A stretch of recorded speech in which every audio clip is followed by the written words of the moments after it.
Hello， 大家好，我是 Maxi， 欢迎来到新一期的健身厨房。之前用大豆蛋白粉做的那个抹茶豆乳三明治，大家有尝试过吗？觉得这种常温冰淇淋的质感怎么样？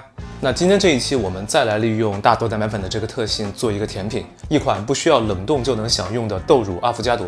好，那我们赶快开始。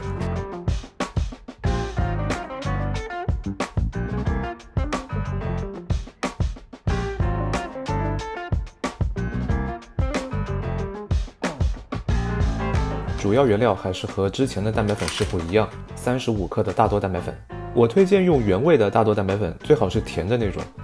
你可以把它想象成豆浆味的蛋白粉，那样可以做出豆乳原本的味道。不过我现在用的是之前已经出镜过的那袋抹茶拿铁口味的，因为我目前只有这个口味，不过吃起来也不错。然后我们加入100毫升的冰全脂牛奶，搅拌均匀。这个比例搅拌均匀之后，就是这种常温冰淇淋的质感了。然后我们就可以开始摆盘了。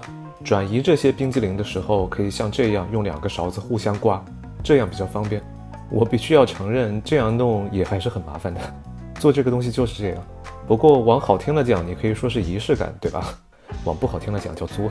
好了，冰激凌摆好之后，我们来准备浓缩咖啡。我家没有咖啡机，所以我都是用冻干咖啡来手动做浓缩咖啡。用这样一个小杯子，用冻干咖啡把底铺满一层。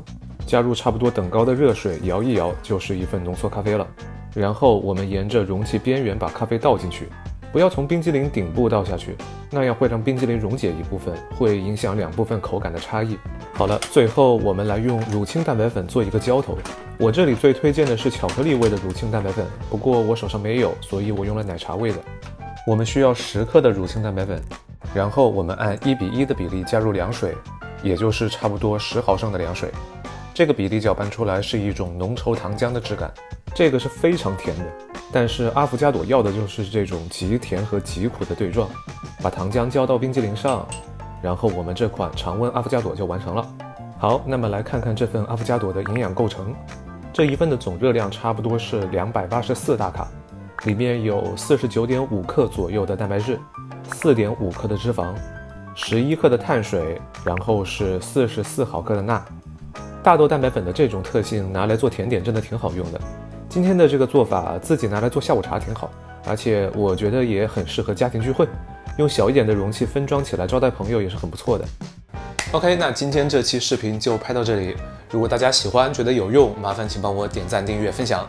我是 Maxi， 那个主要研究怎么吃的业余健身博主，希望大家在获得好身材的同时都能吃得更好一点。那我们下期节目再见了，拜拜。